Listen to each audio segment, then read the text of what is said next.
Just a quick heads up. While this podcast dives into real crime stories and touches on psychological aspects, we're not licensed psychologists or mental health professionals. All insights shared are based on research, public sources, and personal interpretation meant for educational purposes only.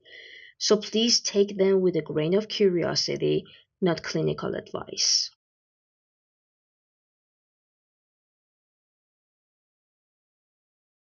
It was Mother's Day, May 9, 2021, in the quiet upscale suburb of Durbin Crossing in St. Johns County, Florida. A morning that should have been filled with pancakes, coffee, and celebration was instead shattered by the unimaginable. A 13-year-old girl, full of life and spirit, never came home, and by sundown, a town that rarely made headlines was the center of one of the most shocking and brutal crimes Florida has ever seen. This is the story of Tristyn Bailey, a young cheerleader with a radiant smile, and of the boy who ended her life with 114 savage stab wounds. Tristyn was well known at Patriot Oaks Academy. She wasn't just a bubbly cheerleader, she was the girl who made you feel like you mattered. Blonde hair, bright eyes, and magnetic laugh. She was the youngest of 5 siblings, and the Baileys were tight-knit, an all-American family with deep community roots. That Saturday night, May 8th, Tristyn spent time hanging out with friends in the neighborhood. It was a familiar routine. Nothing about the night seemed unusual, until it was. Around midnight, video surveillance showed Tristyn walking through the neighborhood with a boy named Aiden Fucci, a 14-year-old fellow student. It would be the last time she was seen alive. Aiden Fucci wasn't an outcast, but he wasn't exactly popular either. Described as edgy, brooding, and occasionally disturbing, he had a fascination with violence. Some classmates recalled unsettling conversations.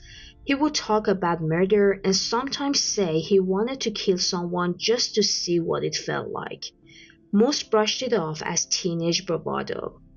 But the truth was darker. The night of the murder, around 1:45 a.m., surveillance cameras caught Tristyn and Aiden walking together near a cul-de-sac. Then, roughly 2 hours later, Aiden was seen returning home, alone, carrying his white Nike sneakers in one hand. Later, investigators would discover those sneakers stained with Tristyn's blood. At 10 a.m. the next morning, Tristyn's family reported her missing. The community mobilized instantly. Volunteers, deputies, neighbors, all searching the wooded areas around Durbin Crossing. Just hours into the search, a grim discovery was made. Near a retention pond in a wooded area less than a mile from her home lay Tristyn's body. She was still wearing her cheerleading outfit. She had been stabbed 114 times, with at least 49 of those wounds to her hands, arms, and head. Yes, defensive wounds. She fought back. She fought hard. Aiden was quickly brought in for questioning. At first, he claimed that he and Tristyn had parted ways after hanging out, but investigators were already several steps ahead. Blood was found on his clothes, on his shoes, and even in the drain of his bathroom sink at home. A hunting knife, believed to be the murder weapon, was found in a nearby pond. DNA confirmed it matched both Tristyn and Aiden. In an infamous moment captured on police video, Aiden sat alone in the back of a squad car. He looked into the camera, smirked, and said, quote, "Guess I'm gonna be arrested for something I didn't do," end quote. But he did do it. And in the months that followed, the question on everyone's lips was, why? Prosecutors and mental health experts would later paint a chilling picture. Aiden had been spiraling, obsessed with death, obsessed with control. He allegedly told a friend he was going to kill someone in the woods, and that it would happen within the month. That wasn't just a twisted joke, it was a plan. His own Snapchat stories posted after the murder showed him in the back of the squad car, making faces and captioning them, "Hey guys, has anyone seen Tristyn lately?" That callousness was central to his psychological profile. Narcissism, lack of empathy, thrill-seeking behavior. This wasn't a crime of passion. This was premeditated murder. Though only 14 at the time, Aiden Fucci was charged as an adult with first-degree murder. He initially pleaded not guilty, but in February 2023, nearly 2 years later, he changed his plea to guilty, just as jury selection was about to begin. In March 2023, the judge sentenced him to life in prison without parole. During sentencing, the judge remarked, quote, "There was no motive. It was not done out of greed. It was not done in retaliation or retribution. It was done for no other reason than to satisfy this defendant's internal desire to feel what it was like to kill someone." End quote. Tristyn's family now lives in a world forever altered. Her older sisters have spoken at schools, using Tristyn's story to raise awareness about violence, online threats, and peer warning signs. Her name lives on through the Tristyn Bailey Foundation, committed to keeping young people safe through education and intervention. In the courtroom, her mother said, quote, "You chose to take her life. You chose to leave her in the woods. But she's stronger than you, and we are stronger than you." End quote. But why did Aiden Fucci, a 14-year-old boy with no prior criminal record, brutally stab a classmate 114 times? Why did he show no remorse? Why did he smirk in the back of a squad car while a family was being destroyed? From the outside, Aiden Fucci might have seemed like your average moody teen.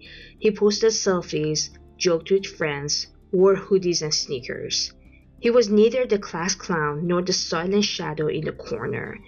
But underneath that teenage exterior, something darker was brewing. Psychologists often describe this as the mask of normalcy, a front that conceals disturbing internal impulses. And for many who knew Aiden, the cracks had already begun to show. Classmates later came forward saying Aiden often talked about killing.